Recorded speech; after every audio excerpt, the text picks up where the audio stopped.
बचपन में आप एक खेल खेलते होंगे, सांप सीढ़ी का खेल, जिसमें एक ऐसी सीढ़ी होती थी जो आपको 7 नंबर से सीधे 80 नंबर पे लेके जाती थी। लेकिन थोड़ी देर बाद एक ऐसा सांप भी होता था जो आपको 90 नंबर से सीधे 5 नंबर पे ले आता था। ये जो सीढ़ी है वो समीक्षा अधिकारी के पेपर में होती है हिंदी, और ये जो सांप है वो किसी भी पेपर में होती है नेगेटिव मार्किंग। तो आपको ऐसा कौन सा उपाय अपनाना चाहिए कि आप सांप सीढ़ी के इस खेल में किस तरह से गोटियां चलें कि आपकी जीत सुनिश्चित हो सके। नमस्कार, आप देख रहे हैं बी ऑफिसर मेक ऑफिसर्स। मैं हूं आपका संभव भैया। आज हम बात करेंगे दोस्तों कि कैसे हम हिंदी में अपना स्कोर इतना ले आएं कि जीएस में अगर 2-4 गलतियां हो भी जाएं या पेपर थोड़ा सा ऊपर नीचे आ जाए तो आपका कट ऑफ पार रहे, आप बाउंड्री लाइन पे ना रहें, आप कट ऑफ से कम 10 नंबर ऊपर रहें। और ऐसा तभी संभव हो पाएगा जब आप हिंदी जैसी सीढ़ी को इस तरीके से चढ़ जाएं कि 80 नंबर पे डायरेक्ट पहुंच जाएं।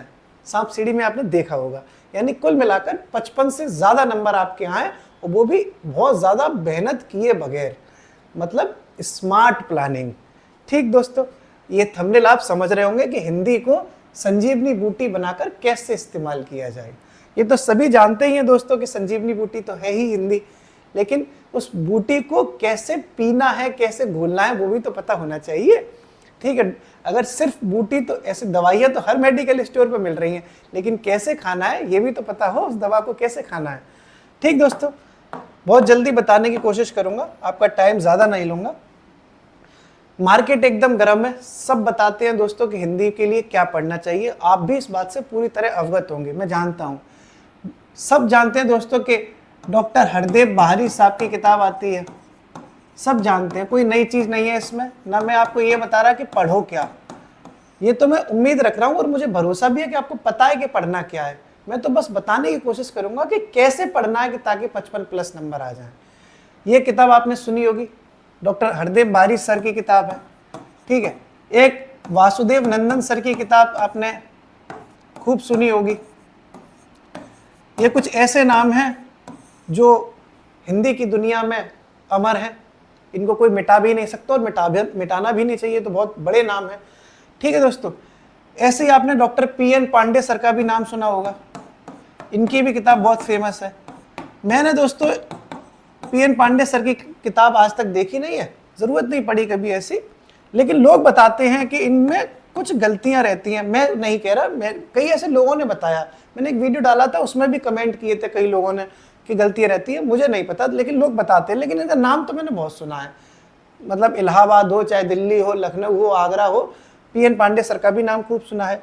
3 किताबें तो आपने ये सुनी ही होंगी। इसके अलावा दोस्तों आदित्य पब्लिकेशन की भी किताब आती है, ये भी खूब फेमस किताब है। ठीक साहब, और एक दोस्तों डिकोड का भी आपने नाम सुना होगा, इनकी भी प्रतिष्ठा बहुत ऊपर है हिंदी की दुनिया में। घटना चक्र तो है ही, पीवाईक्यू के लिए सबसे अच्छा घटना चक्र है। इसका मतलब है ऑनलाइन कोर्स तो चल ही रहे हैं, टेलीग्राम तो चल ही रहा है, तमाम कंटेंट इस मार्केट में उपलब्ध है, और लेकिन फिर भी बच्चों के उतने नंबर नहीं आ पा रहे जितने आने चाहिए। इसका मतलब कंटेंट की कमी नहीं है, कमी तो प्लानिंग में है, स्ट्रेटेजी में है। तो सीधे सीधे दोस्तों मैं आपको बताऊंगा, ये जो कंटेंट की ज़्यादा अधिकता है, इसी वजह से आपके नंबर नहीं आ रहे, क्योंकि हर इंसान चिल्ला चिल्ला के बता रहा है कि ये भी पढ़ लो, ये भी पढ़ लो, ये भी पढ़ लो। फिर आप साहब, हमारी ऑनलाइन कोचिंग है, हमने अपने नोट्स भी बनाए हैं, वो भी देख लो। यूट्यूब पर अलग दुनिया चल रही है, यूट्यूब पर क्लासें इतनी चलती हैं, एक हिंदी की क्लास आ रही है, फिर इतनी क्लास आ रही है। इस वजह से रियलिटी में क्या होता है कि आप लोग भटक जाते हैं और अपना भरोसा खो बैठते हैं। जो सेल्फ कॉन्फिडेंस होता है वो डाउन हो जाता है, भरोसा रहता नहीं है, भटकाव ज़्यादा आ जाता है, भरोसा नहीं रहता।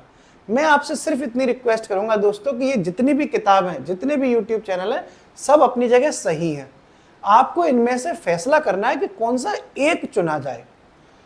ठीक है साहब, कोई एक कंटेंट होना चाहिए आपका दोस्तों, कोई एक कंटेंट होना चाहिए। इसीलिए आपके नंबर ज़्यादा नहीं आते कि आप कंटेंट में बहुत ज़्यादा मगजमारी कर लेते हो। पर्यायवाची आपने डिकोड से पढ़ लिए, विलोम शब्द आप किसी और से पढ़ रहे हो, फिर घटना चक्र से भी लगा रहे हो, ऐसे आपने जो किताबों का भंडारा हिंदी का बना लिया, यूट्यूब पर भी आप देख रहे हो, क्या ज़रूरत है।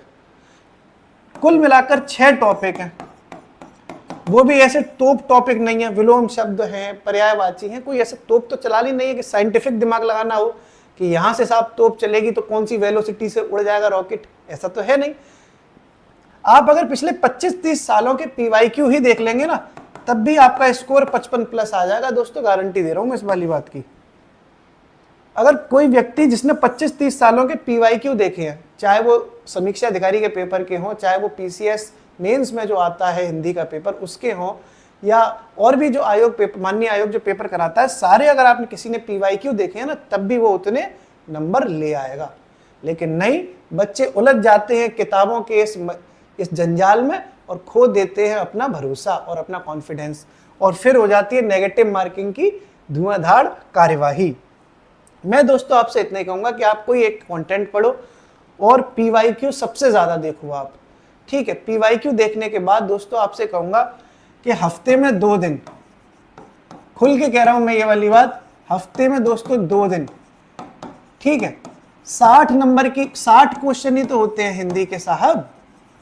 इन 60 क्वेश्चंस को अगर आपको लगाने में मुश्किल से दोस्तों 40 मिनट लगती होंगी, इससे ज़्यादा नहीं लगती होंगी। 1 घंटे का टाइम तो पहले ही मिलता था। प्रैक्टिस अगर आप 60 क्वेश्चनों की करोगे घर पर बैठ के तो 40 मिनट से ज़्यादा नहीं लगेगी। इसका मतलब हफ्ते में 2 दिन ऐसे 60 क्वेश्चनों की दोस्तों 2 बार प्रैक्टिस कर लो। एक बार कर लो बुधवार को, वेडनेसडे को, और एक बार कर लो संडे को। अभी लगभग 2 महीने आपकी परीक्षा में है। हिंदी में अगर आपका स्कोर डाउन हो गया तो दुनिया की कोई ताकत नहीं है कि आपको कट ऑफ पार कराने में आसान बना दे। अगर आपकी कट ऑफ सिर्फ GS के दम पर पार हुई तो ये बहुत बड़ा चमत्कार होगा, क्योंकि अभी तक आसान है हिंदी GS की तुलना में। तो उस चीज़ की नस को पकड़ने की कोशिश करो दोस्तों। मैं सच बता रहा हूँ, अगर जिसने हफ्ते में 2 दिन, हर हफ्ते 2 दिन ईमानदारी के साथ टेस्ट लगाए हैं और उसका स्कोर सही आ रहा है तो कोई दिक्कत नहीं होगी। बस एक चीज़ का दोस्तों याद रखना, वो है नेगेटिव मार्किंग। ऐसा भी नहीं है कि ये कसम खा लेना कि हिंदी में 60 में से 58 लाने ही लाने हैं चाहे गलत हो जाए, ये मत करना। बस आपको जितना आ रहा है उतना ही करना। ऐसे मेरे कई दोस्त हैं जो ये सोच के जाते हैं कि अगर 58 नहीं आए तो फेल हो जाएंगे। ऐसा मत करना, हो सकता है पेपर ही अजीब आ जाए। PCS 2024 का पेपर हुआ 22 दिसंबर को, पेपर थोड़ा सा पैटर्न बदल गया, लेकिन लोगों ने भाई कट ऑफ पे कितनी गई है उसकी, 76 के आसपास, 76-77 गई है, लेकिन पेपर जो कि डिफरेंट आ गया था।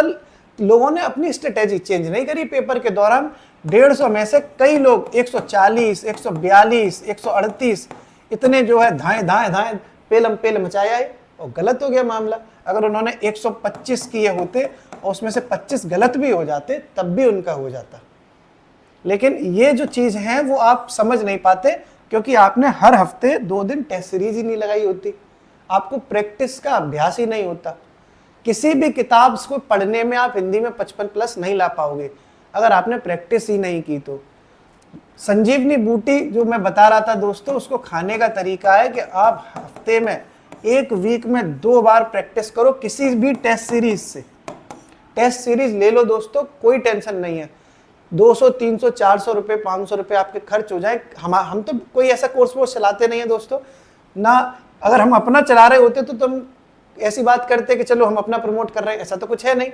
आप दुनिया में इतनी टेस्ट सीरीज चल रही हैं, ठीक है साहब, उनकी टेस्ट सीरीज लो। और किसकी टेस्ट सीरीज लेनी है दोस्तों मैं नहीं बताऊंगा, किसी एक का नाम बताओ दूसरा नाराज हो जाता है। हमारे तो सभी दोस्त हैं, ऑनलाइन कोचिंग वाले तो सब मेरे दोस्त ही है ना। ज़्यादातर लोग बैच मतलब सब या तो सिलेक्टेड हैं या नहीं, उनके बेचारों का हो पाया तो अपना उन्होंने ये काम किया। सब जान पहचान के हैं दोस्तों, चाहे कोई भी नाम लूँगा, एक नाम लूँ तो दूसरा नाराज हो जाता है। ये बड़ी समस्या है हम लोगों के साथ। एक ये भी होता है किसी टेस्ट सीरीज का नाम ले लो तो बच्चे ये समझते हैं कि इस टेस्ट सीरीज वाले ने पैसे दिए होंगे साहब। अब उन्हें कौन बताए कि क्या ज़रूरत है पैसे की, मतलब जहाँ पैसे चाहिए होंगे वहाँ खुल के बताएंगे ना। डर थोड़े नहीं है, कोई चोरी चोरी चुपके वाला काम थोड़े नहीं है।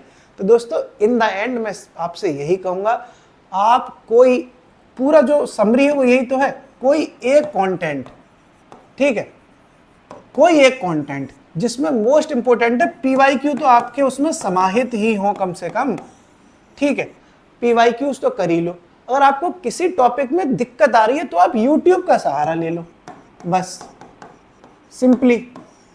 सबसे ज़्यादा दिक्कत आती है बच्चों को विशेषण विशेष्य में, क्योंकि उसमें दिमाग लगाना पड़ जाता है, तो उसके लिए किसी YouTube चैनल से आप हेल्प ले लो। PYQ बेस्ड आपकी तैयारी होगी, आप किसी एक किताब को पूरी तरीके से रट डालो, और हफ्ते में दोस्तों अगर आपने 2-2 टेस्ट लगाए हैं 60-60 क्वेश्चन के, दुनिया में किसी की ताकत नहीं है कि आपके 60 में से 57 नंबर से कम आए। सारा खेल दोस्तों वही सांप और सीढ़ी का है। आप उलझ जाते हो पासे को सही तरीके से, कैसे डालूं कि छक्का है, कैसे डालूं कि चौका है, लेकिन आपको इस तरीके से तैयारी करनी है कि कैसे डालूं कि एक अच्छी सीढ़ी मिल जाए कि मेरा नंबर 7 से 70 पे पहुंच जाए, ठीक है। सांप से बचना है, नेगेटिव मार्किंग से बचना है। सांप जो डस लेता है सांप सीढ़ी में, वो नेगेटिव मार्किंग है, उससे बचना है। उम्मीद है कि मेरी ये आपको जो भावनाएं हैं, जो मैंने समझाने की कोशिश करी, थोड़ी सी भी शायद समझ में आई होगी, तो आप हिंदी में अपना स्कोर बढ़ा लेंगे दोस्तों। हंसते मुस्कुराते फिर से मुलाकात होगी एक नई वीडियो के साथ। शुक्रिया।